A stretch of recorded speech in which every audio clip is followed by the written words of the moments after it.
আসসালামু আলাইকুম ওয়া রাহমাতুল্লাহি ওয়া বারাকাতুহু। সুপ্রিয় শ্রোতা মণ্ডলী, লুৎফর রহমান ফরাজির একটি ভিডিও জবাব দেওয়ার জন্য আপনাদের কাছে এসেছি।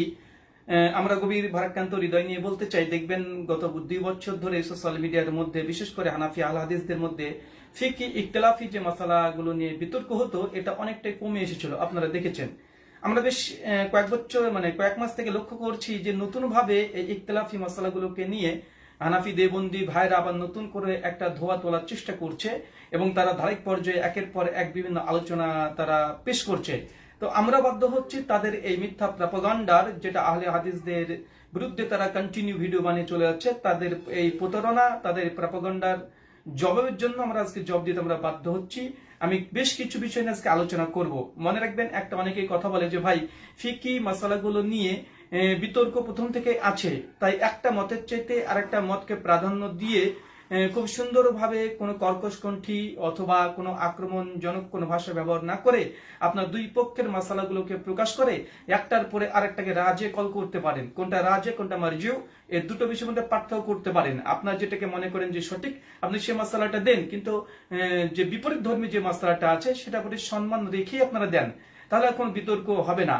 আজকে যে বিষয় নিয়ে আলোচনা করব, ডক্টর সাইফুল্লাহ হাফেজাহুল্লাহ মাদানী সাহেব তিনি একটি আলোচনা করছিলেন স্বর্ণের, যে ব্যবহৃত স্বর্ণের জাকাত লাগবে কি লাগবে না। তিনি এখানে খুব সুন্দর এবং চমৎকার করে তিনি আলোচনা করেছেন, কিন্তু এটা এক শ্রেণীর মানুষ যারা পায়ে ন্যাং মেরে ঝামেলা করা অভ্যাস, তাদের সহ্য নেয়নি, তারা ভিডিওটার জবাব দিতে এসেছে। তারই পাল্টা জবাব আমি আবার দিতে এসেছি।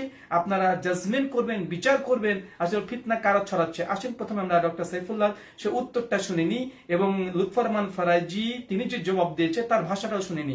আসেন প্রথমে আমরা চালাই তাদের আলোচনাটি। আমার বক্তব্য এবং যুক্তি রয়েছে, কিন্তু আচ্ছা একদম প্রথম থেকে দিই। পাঁচবড়ি স্বর্ণ আছে, ব্যবহৃত স্বর্ণের জাকাতের বিষয় নিয়ে আলেমদের মধ্যে দ্বিমত রয়েছে। অধিকাংশ ওলামায়ে কেরামের বক্তব্য হচ্ছে ব্যবহৃত স্বর্ণের জাকাত নেই, এবং এটাই বিশুদ্ধ বক্তব্য, ব্যবহৃত স্বর্ণের জাকাত হয় না। একদল ওলামায়ে কেরাম বলেছেন যে ব্যবহৃত স্বর্ণের জাকাত দিতে হবে, এটিও একটি বক্তব্য, এবং এই পক্ষেও ওলামায়ে কেরামের বক্তব্য এবং যুক্তি রয়েছে। কিন্তু আমরা মনে করে থাকি যেটি সেটা হচ্ছে ব্যবহৃত স্বর্ণের মূলত জাকাত নেই, ব্যবহারের জন্য যে কোনো ধরনের। আচ্ছা, এটা একটা হলো লুৎফর রহমান ফরাজি প্রথমত এই ভিডিওটা চালিয়েছে, তারপর আর একটা ভিডিও চালিয়েছে। তারপর লুৎফর রহমান ফরাজি তিনি বক্তৃতাটাকে শোনানোর পরে তিনি এই বক্তৃতার আবার তিনি জবাব দেওয়ার চেষ্টা করেছেন। আমি সেই জবাবটা শুনিয়ে আপনাদের কাছে তারপরে আবার নতুন করে আমি আমাদের জবাব নিয়ে আসছি। এই হাদিসটি বর্ণিত হয়েছে সূরা আবুল হাদিস নাম্বার 1565, সূরা সুগার বাইহাকি হাদিস নাম্বার 1233, সূরা বাইহাকি কুবরা হাদিস নাম্বার 7338, সূরা দারাকুতনি হাদিস নাম্বার 1974 এবং মুস্তাদরাক হাকিম হাদিস নাম্বার 1437। তাহলে এই হাদিসগুলোর মাধ্যমে পরিষ্কার বোঝা গেল ব্যবহৃত স্বর্ণ অলংকার এবং ব্যবহৃত রৌপ্য অলংকারের উপরে যাকাত দিতে হবে। সুতরাং এটাকে যুক্তি পেশ করে এভাবে যাকাত দেওয়া থেকে বাদ দেওয়া কোনোভাবেই গ্রহণযোগ্য নয়। আমরা আশ্চর্য হয়েছি ডক্টর সাইফুল্লাহ সাহেবের মতো একজন লামাজাবি পরিচিত হাদিস আলেম কিভাবে এমন বক্তব্য দিতে পারেন। তিনি যুক্তি দিয়েছেন যে এটাকে ভেঙে ফেলতে হবে। তো এই যুক্তি কি রাসূল করিম সাল্লাল্লাহু আলাইহি ওয়াসাল্লাম জানতেন না? তো নবীজি কেন বললেন যে তোমার হাতের এই কাফন এতে যদি তুমি যাকাত না দাও তাহলে তোমাকে জাহান্নামের কাফন পরিয়ে দেওয়া হবে? কেন আম্মাজান আয়েশাকে ধমক দেওয়া হলো? এর মানে বুঝা গেল ডক্টর সাইফুল্লাহ সাহেবের এই ফতোয়া সম্পূর্ণ গলত এবং ভুল।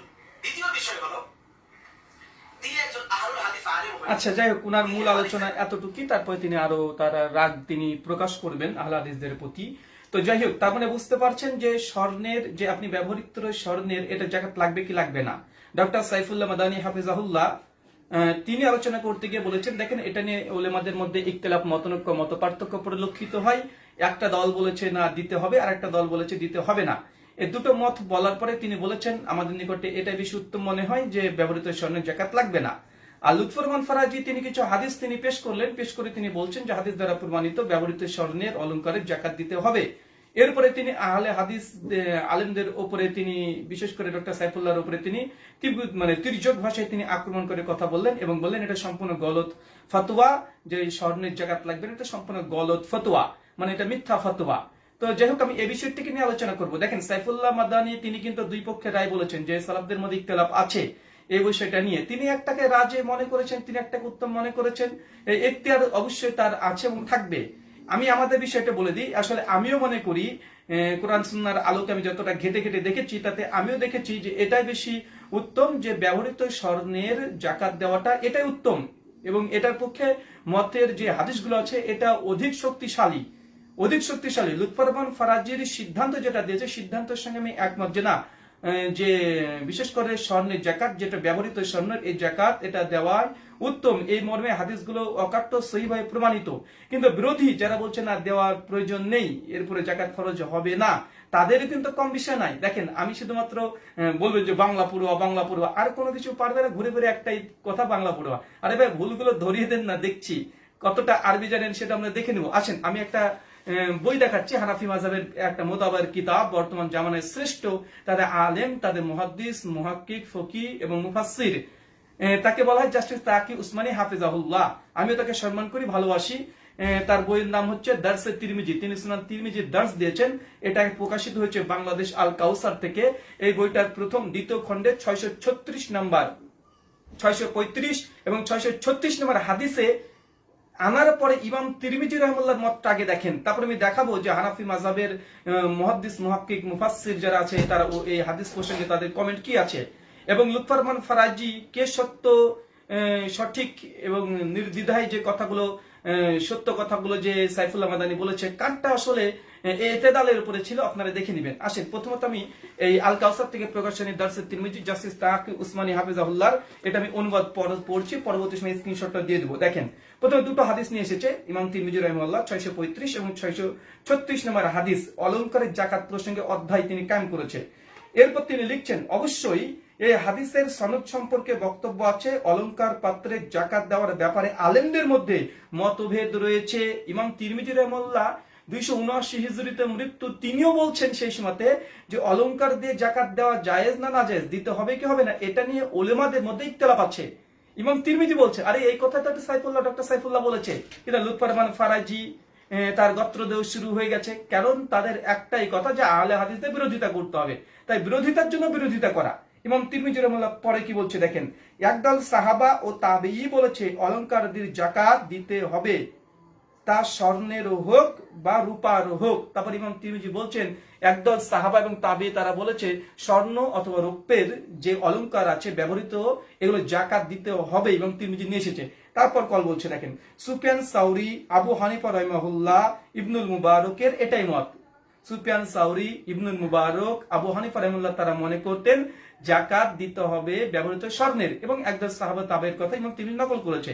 এরপর ইমাম তিরমিজি কি বলছে দেখেন, ইমাম তিরমিজি বলছে, অপর একদল সাহাবা যেমন ইবনু ওমর, আয়েশা রাদিয়াল্লাহু তাআলা আনহা, জাবের বিন আব্দুল্লাহ, আনাস বিন মালিক রাদিয়াল্লাহু তাআলা আনহু বলেছেন অলংকার দির উপরে জাকাত ওয়াজিব নয়। দেখেন, এখানে চারজন সাহাবী এসেছে, এক আব্দুল ইবনে আমার, একটা আম্মাজান আয়েশা রাদিয়াল্লাহু তাআলা আনহা, জাবের বিন আব্দুল্লাহ, আনাস বিন মালিক রাদিয়াল্লাহু তাআলা আনহু, এই চারজন সাহাবী তাদের মত যে না, অলংকারের জাকাত দিতে হবে না। তো এখানে ডক্টর সাইফুল্লাহ কোথায় ভুল করেছে? আসলে তাদের গোত্রদোষ শুরু হয়ে যাচ্ছে। আহলে হাদিসদের মানে মাসালা আসলে ভুল প্রমাণ করতে হবে এবং মানুষের কাছে আহলে হাদিসদেরকে প্রশ্নবিদ্ধ করে দিতে হবে, দেখো এরা ভুল মাসালা দেয়। এরপর দেখেন কি বলছেন, এই সাহাবীর নাম নিয়ে আসার পরে বলছেন মালিক রাদিয়াল্লাহু তাআলা আনহু বলেছেন অলংকারদের উপরে জাকাত ওয়াজিব নয়। কয়েকজন ফকি যারা ফিকের উপরে পাণ্ডিত্য বলছে, কয়েকজন ফকিবিদ তাবি থেকেও অনুরূপ বর্ণনা আছে। শুধু তাবি থেকে নাই, যারা ফকি, এমন ফকি তাবি থেকে এমন অনুরূপ বর্ণনা আছে যে অলংকারের জাকাত লাগবে না। এরপর নামগুলো বলছে দেখেন, 1 ইমাম মালিক, 2 ইমাম শাফিঈ, 3 ইমাম আহমদ, 4 ইমাম ইসহাক এর মত ব্যক্ত করেছেন। দেখেন, চারজন সাহাবা রাদিয়াল্লাহু তাআলা আনহুম তারা মনে করতেন, এখানে তো মানে মাত্র সংক্ষিপ্ত কিছু নিয়ে এসেছে, চারজন সাহাবী মনে করতেন অলংকারের জাকাত লাগবে না।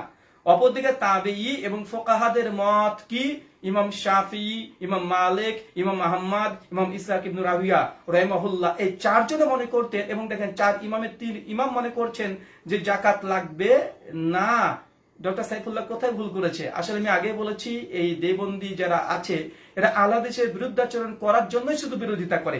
আসেন, প্রথমত আমি স্ক্রিনশটটা আপনাকে দেখিয়ে দিই, তারপরে আমি বাকি আলোচনাটা করছি। দেখেন, সুনান তিরমিজি শরীফ দ্বিতীয় খণ্ড 447 পৃষ্ঠা, হাদিস 635, 636। এই দেখেন, প্রথম থেকে পড়েন বুঝতেন। সুফিয়ান সাউরি, আবু হানিফা, ইবনে মুবারক মনে করতে লাগবে, আর একদল সাহাবী তাবেঈ এরা মনে করতে লাগবে না। ঠিক আছে, এটা হচ্ছে ইমাম তিরমিজি সেই সময় 279 হিজরিতে বলে গেছেন। এরপর আসেন আমরা জাস্টিস তাকি উসমানী হাফিজাহুল্লাহ দেওবন্দি উলামাদের মধ্যে জীবিতদের মধ্যে সবচেয়ে বড় আলেমে দ্বীন এবং তাকে সকলেই সম্মান করে। সম্ভবত মুফতি আবরার দাদা উস্তাদ হচ্ছে জাস্টিস তাকি উসমানী, তাফসীর মারিফুল কোরআনের লেখক মুফতি শফি সাহেবের সন্তান এবং খুব ভালো একজন মানুষ আমি মনে করি। এবং তার মধ্যে মানে বিশেষ করে তার পার্সোনালিটি নিয়ে কোনো আমার প্রশ্ন নেই, অনেক ভালো এবং সম্মানিত ব্যক্তি জাস্টিস তাকি উসমানী। তিনি কি লিখছেন দেখেন। এবং হানাফিদের এখন এই বইটা দারসে তিরমিজি অনেক গুরুত্বপূর্ণ, সম্ভবত মানে তাদের কওমি মাদ্রাসার সিলেবাসে এই বইটা ঢুকানো হয়েছে আমার জানা মতে। এরপর জাস্টিস তাকি উসমানী কি লিখছে দেখেন, আরো আশ্চর্য হয়ে যাবেন। মুফতি লুৎফর রহমান ফারাজির মুখে ঝামা ঘষে দিয়েছে, দেখেন কি বলছে। সহজ দারসে তিরমিজি মানে ইমাম জাস্টিস তাকি উসমানী তিনি কি ব্যাখ্যা করছে দেখেন এই হাদিস থেকে। বলছেন আইএমএ সালাসার মতে ব্যবহারিক অলংকারের উপরে যাকাত নেই। জাস্টিস তাকি উসমানী বলছে আইএমএ সালাসা মানে 3টে প্রজন্মের ওলামাদের নিকটে এবং সাহাবী তাবি এই প্রজন্মের নিকটে ব্যবহৃত অলংকারের যাকাত নেই। এটাই হচ্ছে 3টে সালাফদের, এটাই হচ্ছে মূল 3টে, বিশেষ করে 3টে প্রজন্মের এটাই অধিকাংশদের মত। এবং শুধু অধিকাংশ না, হচ্ছে নেই বলে দিয়েছে পরিষ্কার যে আইএমএ সালাসার মতে ব্যবহারিক অলংকারের উপরে যাকাত নেই। পক্ষান্তর ইমাম আবু হানিফা রাহিমাহুল্লাহ এবং তার অনুসারী শিষ্য সাথীদের মতে ব্যবহৃত অলংকারের উপরে যাকাত ওয়াজিব। দেখেন জাস্টিস তাকি উসমানী হাফিজাহুল্লাহ তিনি বলে দিয়েছেন যে আইএমএ সালাসাদের নিকটে অলংকারের জাকাত লাগবে না, কিন্তু আবু হানিফা এবং তার ছাত্রবিন্দু অনুসারীরা তারা মনে করছে দিতে হবে। এরপরে লেখক দারসে তিরমিজি জাস্টিস তাকি উসমানীর এই কথাটা নকল করার পরে এই বইয়ের সংকলক যিনি আছেন, বাংলানুবাদ যিনি করেছেন বাংলাদেশ থেকে কওমি মাদ্রাসার আলেমরা, তার একটা টিকাও দিয়েছে।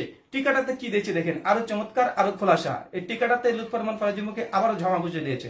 দেখেন কি লিখছে, এটা হযরত ইবনে ওমর, জাবের বিন আব্দুল্লাহ, আনাস রাদিয়াল্লাহু তাআলা আনহু, আয়েশা, আসমা বিনতে আবি বকর থেকে বর্ণিত হয়েছে। এই মত পোষণ করেন কাসিম, সাবিক, কাতাদা, মুহাম্মদ ইবনে আলী, আবু উবাদা, ইসহাক এবং আবু শুর আল মুগনি 3য় খণ্ডের 111 পৃষ্ঠা থেকে অনুবাদক তিনি সংকলন করে লাগিয়েও দিয়েছেন যে ব্যবহৃত স্বর্ণের অলংকারের যে জাকাত লাগবে না। এটা শুধুমাত্র সাইফুল্লাহ ডক্টর বলেছে এমনটা নয়, এখানে সাহাবীদের নাম নিয়ে এসেছে 5 জন, আরো 4 জন তাবিদের কথা নিয়ে এসেছে, ফোকাহাদের কথা নিয়ে এসেছে। আমাদের বলার কথা হচ্ছে এটা যে ভাই একটা ভিডিও করছেন আপনাদের এত রাগ কেন? ডক্টর সাইফুল্লাহ হাফিজাহুল্লাহ তিনি তো এখানে কোনো কিছু গোপন রাখেনি, তিনি তো প্রকাশ করে দিয়েছেন যে দেখুন এই বিষয়ে ইখতিলাফ ছিল আমাদের নিকটে। একদল জামাত বলেছে দিতে হবে আর একদল বলেছে দিতে হবে না। সাইফুল্লাহ ডক্টর সাইফুল্লাহ মাদানী হাফিজাহুল্লাহ তিনি মনে করেছেন না দেওয়াটি তার পক্ষে উত্তম। আমিও মনে করি যে না আসলে দেওয়াটাই এটাই উত্তম, এটাই বেশি কোরআন সুন্নাহর নিকটবর্তী, আমি এটাই মনে করি, আমার ফতো এটা। কিন্তু লুৎফর রহমান ফারাজি আহলে হাদিসদেরকে প্রশ্নবিদ্ধ করার জন্য যে তিনি বলে দিলেন যে স্বর্ণের যে ফিতরা লাগবে না, ব্যবহৃত স্বর্ণের ফিতরা লাগবে না, এটা গলত ফতোয়া, এটা ভুল ফতোয়া। আমরা তাদেরকে দ্ব্যর্থহীন কণ্ঠে বলতে চাই দারসে তিরমিজিতে এবং ইমাম তিরমিজি 279 হিজরিতে তিনি লিখে গেছেন যে কথা যে এই ফতোয়া শুধুমাত্র একজনের না, সাহাবীরা তাহলে ভুল ফতোয়া দিয়ে গেছে। দেখেন কে, ইবনু ওমর রাদিয়াল্লাহু তাআলা আনহু, ওমর বিন খাত্তাবের সন্তান, তিনিও মনে করতেন না লাগবে না, তাহলে ইবনু ওমর কি গলত ফতোয়া দিয়েছে? দেখেন আর কত বড় সাহাবী বিদ্বেষী। আমরা বলছে না মুজাফফর সাহাবী বিদ্বেষী, এরা দেখেন কত বড় সাহাবী বিদ্বেষী। তারপরে কি জাবে বিন আব্দুল্লাহ রাদিয়াল্লাহু তাআলা আনহু, তিনি মনে করতেন লাগবে না, দেখেন এরা কত বড় সাহাবা বিদ্বেষী। আম্মা জান আয়েশা রাদিয়াল্লাহু তাআলা আনহা, দেখেন উম্মুল মুমিনিন বিদ্বেষী এরা। আম্মা জান আয়েশাকে ছেড়ে দিয়েছে, মনে হয় শিয়া টিয়া হয়ে গেছে কি জানি না, শিয়ারা তো মনে করে আয়েশা ফিন্নার, আয়েশা জাহান্নামে যাবে, নাউজুবিল্লাহ মিন জালিক। আয়েশা রাদিয়াল্লাহু তাআলা আনহাকে ভুল ফতোয়া দিয়েছেন। আনাস বিন মালিক রাসূল সাল্লাল্লাহু আলাইহি ওয়াসাল্লামের খাদেম, তিনিও মনে করতেন যে লাগবে না। আসমা বিনতে আবি বকর, আবু বকরের আরেকজন, আয়েশা রাদিয়াল্লাহু তাআলা আনহা, আসমা বিনতে আবি বকর, তিনিও মনে করতেন লাগবে না। চিন্তা করে দেখেন এরপরে কি আছে, ইমাম শাফিঈ, ইমাম মালিক, ইমাম আহমদ বিন হাম্বল, ইমাম ইসহাক বিন রাহুইয়া, ইমাম শুর, আরো আছে ইমাম উবাদা, মুহাম্মদ ইবনে আলী, কাসিম বিন সাবিক, কাতাদা, এরা সকলে মনে করতে লাগবে না। তার মানে এরাকে গলত ফতোয়া দিয়েছে। আজীব ব্যাপার, আমরা বুঝতে পারিনি। আমি শেষ কথা আমার এতটাই, খোলাসা এতটাই যে লুৎফর রহমান ফারাজির ফতোয়ার সঙ্গে আমরাও একমত। বাংলাদেশ আর তাহরিক তারাও ফতোয়া দিয়েছে যে না স্বর্ণের অলংকারের জাকাত লাগবে। আল ইতিসাম আব্দুল রাজ্জাক বিন ইউসুফদের ফতোয়া তাই, মুজাফফর বিন মোহসেন আগলিয়াস থেকে এই ফতোয়া এসেছে। আমাদের পশ্চিমবাংলার ফতোয়া এটা, এবং আহলে হাদিস উপমহাদেশে যারা আছে তারা মনে করে এটা। সাইফুল্লাহ মাদানী তিনি একটাকে মনে করেছেন, কারণ এই ইখতিলাফ আছে, তিনি একটাকে ইখতিয়ার করেছেন। তো এটা নিয়ে তো বাড়াবাড়ি করার কি আছে, আমরা তো বুঝলাম না। হ্যাঁ, তারপরে আমরা অনেকটা আছে যে ইমাম আহমদ বিন হাম্বল রাহিমাহুল্লাহ তিনি যখন ইরাকে ছিলেন তখন তিনি ফতোয়া দিতেন কি, তিনি ফতোয়া দিতেন যে না জাকাত লাগবে না। কিন্তু যখন মিশরে চলে আসলেন, মিশরে আসার পর ইমাম আহমদকে যখন জিজ্ঞাসা করা হলো ব্যবহৃত স্বর্ণের জাকাত লাগবে কি লাগবে না, তখন তিনি বলেছেন যে এটা আল্লাহ ভালো জানে, তিনি আর ফতোয়া দেয়নি এই ব্যাপারে। জাবে বিন আব্দুল্লাহ রাদিয়াল্লাহু তাআলা তিনিও পরবর্তী সময় রুজু করেছেন, এমন কিছু কল পাওয়া যায়। তো সর্বোপরি কথা হচ্ছে এটা বিরোধিতা করার জন্য বিরোধিতা করিয়েন না, বিরোধিতা করার জন্য বিরোধিতা করিয়েন না, একটা সুষ্ঠু একটা পরিবেশকে এইভাবে নষ্ট করিয়েন না। দুই পক্ষের মত আছে এবং জাস্টিস তাক উসমানী মতে আইমে সালাসা তিনটে প্রজন্মের মধ্যে জাকাত মানে বিশেষ করে অলংকারের জাকাত লাগবে না, এটাই আইমে সালাসাদের মত। আর আপনি এখানে এসে বাড়াবাড়ি করে মুসলিম উম্মাহকে বিভ্রান্ত করার জন্য, আহলে হাদিসদেরকে প্রশ্নবিদ্ধ করার জন্য এই অবান্তর ভিডিও কেন বানান? আজ পর্যন্ত কোনো ইলমি আলোচনা অন্তত লুৎফর রহমান ফারাজির বক্তৃতা তো পাওনি, ওর হচ্ছে কোনো বইপত্র তো পাইনি, সব উল্টোপাল্টা গজামিল দেওয়া শুধু মুসলিম উম্মাহকে বিভ্রান্ত করার জন্য। আরেকটা কথা মনে রেখে আমি লুৎফর রহমান ফারাজির নামটাকে মানে খুব ভালো ভদ্র ভাষায় নিতে চাচ্ছি না, এই জন্যই কারণ হচ্ছে এটা উনি একটা বক্তৃতাতে দেখবেন, আমি আজকে পোস্টে দিয়েছি, উনি বক্তৃতাতে বলেছেন যে আমি যদি আসাদুল্লাহ গালিবদের সঙ্গে আমার দেখা হতো তাহলে আসাদুল্লাহ গালিবের কলারটাকে ধরে বলতাম যে এই হাদিস তুমি কোথায় পেয়েছো। চিন্তা করেন, একজন প্রবীণ একজন আলেম তার কলারটা ধরতো। লুৎফর রহমান ফারাজের আদাব দেখেন, তার আখলাক দেখেন, মানে আগে ইলমের আগে আদাব আখলাক শিখতে হয়। কোথা থেকে যে তিনি ইলম অর্জন করেছে, তার উস্তাদের বা আখলাক কি ছিল, আমাদের প্রশ্ন মাঝে মাঝে মনে আসে যে এ কি একটা অভদ্র নোংরা একজন ব্যক্তি বা আলিম হয়ে গেছে। সালাফরা বলে গেছে যার যত ইলম যত বৃদ্ধি পাবে তারা নরম হয়ে যাবে। কিন্তু এইসব আলেমদেরকে দেখে আবরার আছে, এই যে লুৎফর রহমান ফারাজি আছে, শফিক কাশেমি আছে, শফিক কাশ্মীর তো আবার বলে যে রফুল ইয়াদিন হাদিস নাকি এক্সপায়ার হয়ে গেছে, নাউজুবিল্লাহ মিন জালিক। এদের যা ভাষা, আমরা তো জেনারেল শিক্ষিত, আমাদের দু চারটে ভাষা স্ল্যাং ল্যাঙ্গুয়েজে যদি কোনোদিন বলে ফেলি বা আমাদের যদি কর্কশ কণ্ঠী হয়ে যায়, এটা আমাদের জেনারেল শিক্ষা, এটা আমাদের দ্বারা কেউ যদি আশা করতে পারে। কিন্তু একজন আলেম হয়ে তারা এই ধরনের কথা বলবে, একজন প্রবীণ আলেমকে বলছে তার কলারটাকে আমি ধরে ফেলতাম, মানে এগুলো কি আজীব ব্যাপার, আশ্চর্য হয়ে যায়। তাই লুৎফর রহমান ফারাজের নামটা অন্তত ভদ্রভাবে নিতে হবে, এটা আমি মনেও করি না। কারণ তাকে আমি আলেম, তিনি হতে পারে, জ্ঞান থাকতে পারে, কিন্তু তার মধ্যে কোনো আখলাক নেই, আমি কখনোই নিতে পারি না। আমি জাস্টিস তাক উসমানীর নামটা সবসময় সম্মানের সাথেই নিই এবং তাকে হাফেজাহুল্লাহ বলি সবসময়তে। মাওলানা আব্দুল মালিককেও আমি সম্মান করি এবং তার নামের পরে আমি হাফেজাহুল্লাহ শব্দটা লাগাই। কেন? তাদের মধ্যে একটা বিশেষ করে সম্মানিত ব্যক্তি, তার ইলম আছে, তার ইলম থেকে আমি উপকৃত হয়েছি তাই নি। কিন্তু ফারাজি সাহেব আছে, আবরার সাহেব অথবা মুফতি শফি সাহেব, এরা শুধু ফিতনা ঝামেলা মারামারি এটা ছাড়া কিছুই বোঝে না।